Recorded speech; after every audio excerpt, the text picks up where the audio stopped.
오늘의 이슈를 간략히 알아보는 오늘의 픽 채널에 오신 것을 환영합니다. 그럼 지금부터 오늘의 이슈 알아보겠습니다. 홈에서 태국을 만나 졸전 끝에 무승부를 거둔 한국팀이 2차전을 위해 태국으로 입국했습니다. 태국은 1차전에서 무승부를 거두고 환희에 거의 도시가 마비될 정도로 난리가 났었는데요. 한국을 상대로 10일 무승부를 거두자 태국 축구협회장은 엄청난 환호를 지르기도 했습니다. 실제로 이날은 자신의 딸의 생일이기도 해서 더 크게 기뻐한 태국 축구협회 회장인 누알판 람삼은 태국 축구협회 역사상 최초의 여성 회장이고 억만장자로 유명한 인물입니다. 그녀는 이 기쁨을 주체 못하고 대표팀 선수들 개개인에게 약 3,500만 원을 통 크게 쏘기도 했습니다. 그리고 만약 2차전에서 또한 좋은 결과를 낸다면 더 큰 보너스를 약속했는데요. 만약 2차전에서 한국을 이기면 3억 3천만 원 무승부를 거두면 1억을 지급할 것이라면서 선수들의 사기를 지구 끝까지 끌어올렸죠. 여기에 태국 축구협회는 이번에 축구장까지 갈아엎었습니다.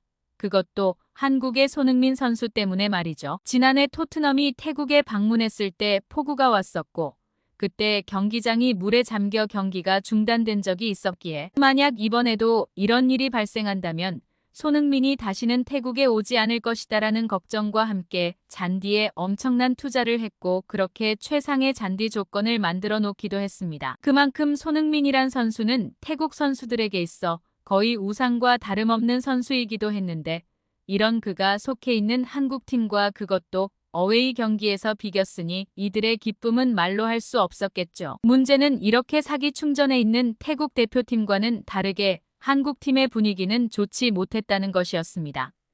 일단 표면적으로 화해를 하기는 했지만 아직까지 사이가 서먹서먹한 선수들은 그라운드에서 제대로 된 팀워크를 발휘할 수 없었고 여기에 황선홍 임시 감독의 이해할 수 없는 기용은 한국팀을 더 힘들게 하고 있었습니다. 특히 1차전에서 백승호 선수를 끝까지 빼지 않고 기용했다는 것이 큰 비판을 받았는데요. 황선홍 감독은 아시안게임 당시에도 부진한 백승호 선수를 끝까지 경기에 투입시키며 자신의 고집을 보여줬는데 이것을 대표팀에게도 이어가고 있다는 점에서 그의 이런 고집이 대표팀을 더욱 붕괴시키고 있다라는 평을 받게 만들었죠. 여기에 임시감독으로서 태국전 단 2경기만 뛰면 되는 감독이 돼 마치 정식 감독이냥 선수들을 테스트해 보는 것처럼 전반전에 맹활약한 이재성과 주민규를 교체시킨 것인데요. 축구협회와의 어떤 이야기가 오고 갔는지는 모르겠지만 황선홍 감독의 이런 테스트는 많은 축구팬들의 비난을 사기에 충분했습니다. 그렇게 한국은 어수선한 분위기 속에서 그 어느 때보다 불타오르는 태국과 2차전을 치르게 됩니다. 태국의 경기장은 한 명의 빈자리도 없이 가득 채워졌으며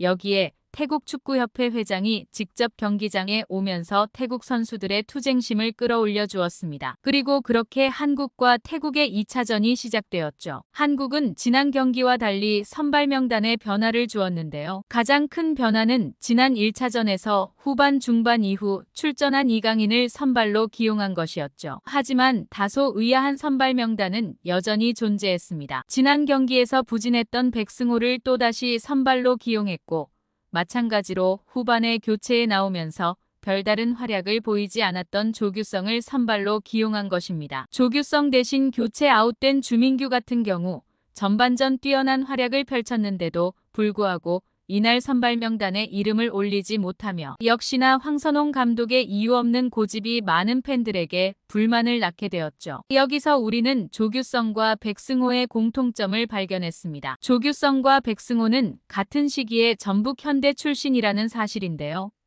조규성은 2020년부터 2023년까지 전북 현대에서 백승호는 2021년부터 2023년까지 전북 현대에서 같이 활약했으며 대한축구협회는 현대에 의존하며 운영되고 있습니다.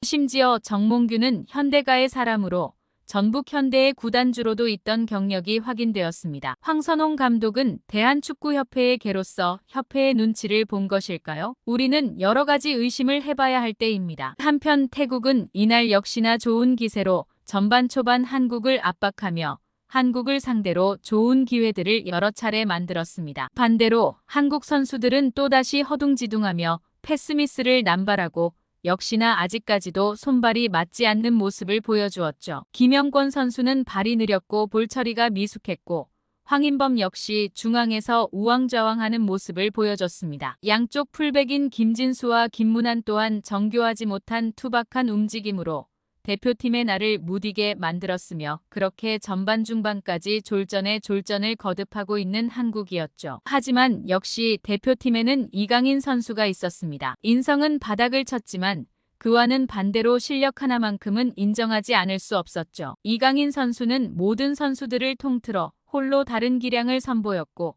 이날도 역시나 밀리고 있던 한국을 딱 한 방의 패스로 완전히 부활시켜버렸습니다. 한국은 전반 18분경 중앙에서 공을 건네받은 이강인이 상대 수비수 4명을 완전히 붕괴시켜버리는 킬패스를 조규성에게 찔러 넣어주었고 조규성은 이를 바로 골문 쪽으로 틀어놓았는데요. 골문 쪽으로 흘러가는 공은 태국 수비수에게 막히는 듯했으나 여기에 끝까지 포기하지 않고 쇄도하던 이재성 선수가 한 발 빠르게 공에 발을 가져다 대며 이를 골로 연결시켰습니다. 한국의 이른 시간 선제골이 나오게 된 상황이었죠. 하지만 역시나 이강인을 제외한 다른 선수들은 심각한 수준의 움직임을 보이고 있었는데요. 전반 내내 이런 절망적인 움직임은 이어졌습니다. 특히나 패스미스 이해 태국의 결정적인 기회만 수차례 내주면서 거의 골과 다름없는 상황을 여러 차례 만들어주었고 계속 이런 장면이 나옴에도 정신을 못 차리고 끊이지 않는 실수를 반복했죠. 태국팀의 결정력이 조금만 더 좋았다면 아마 최소 2골은 뽑아낼 수 있는 그런 절호의 찬스들이 많이 나왔던 전반전이 그렇게 선제골을 기록하기는 했지만 불안하게 리드를 이어가며 전반전이 마무리되었습니다. 굉장히 부진한 모습을 보인 백승호와 김영권 그리고 조규성 등은 필히 교체해야 하는 상황에서 과연 황선홍 감독이 어떤 결정을 내릴지가 궁금해지는 후반전이었죠. 후반 들어 한국은 역시나 백승호 선수가 빠지고 박진섭 선수가 들어갔습니다. 진작에 교체가 들어갔어야 할 자리였는데 이마저도 늦은 감이 있었죠. 후반 초반에도 한국은 태국의 파상 공세에 밀리는 모습을 보여줬는데요. 이를 보면서 안정환 해설위원은 우리가 언제부터 태국과 경기하면서 마음을 졸리게 되었냐 라며 비참한 심정임을 토로하기도 했죠. 그만큼 이날의 경기 승패와 상관없이 피파 랭킹이 거의 100위는 차이가 나는 태국을 상대로 한국은 최악의 졸전을 펼쳤습니다. 황선홍 감독은 역시나 한 박자 늦은 판단으로 뒷북 교체를 단행했고 한국의 전술은 무전술 그 자체였습니다. 경기 내내 선수들은 따로 놀았고 오로지 선수 개인 기량으로 간간히 목숨을 연명하는 수준의 경기였죠. 그리고 역시나 한국의 두 번째 골 또한 철저히 개인 선수의 기량에 의해 나오게 되었죠. 시작은 또다시 이강인이었습니다. 중앙에서 또 한 번 볼을 잡은 이강인은 전반전과 같은 상황에서 이번에도 마찬가지로 상대 수비 4명을 한 방에 무너뜨리는 패스를 손흥민에게 연결했고 이 기회를 놓치지 않고 각이 거의 없는 상황에서 환상적인 슈팅으로 볼을 만들어낸 손흥민이었습니다. 철저히 두 선수의 개인 기량에 의해 만들어진 골이었습니다. 손흥민은 골을 넣고 자신에게 어시스트한 이강인 선수를 바라보며 양팔을 벌렸고 이강인은 손흥민에게 안기며 그렇게 두 선수에게 쌓여있던 앙금이 합작골로 인해 어느 정도는 해소되는 모습도 선보였습니다. 경기 후 BBC는 이날 이강인의 활약을 보며 거의 미친 활약이었다. 코멘트하고 독보적이었다며 극찬을 하기도 했습니다. 그러나 비록 경기는 승리했지만 한국팀은 많은 숙제를 안게 되었는데요. 이제 새롭게 정식 감독을 선임해야 하는 상황에서 진짜로 제대로 된 감독이 오는 것이 가장 중요한 일이 되었고 여기에서 부진한 선수들을 과감히 제외하고 실력 위주의 선수들을 기용하며 대표팀을 제대로 재정비해야 할 것입니다. 여러분의 의견을 댓글로 함께 공유해주세요. 끝까지 시청해주셔서 감사합니다.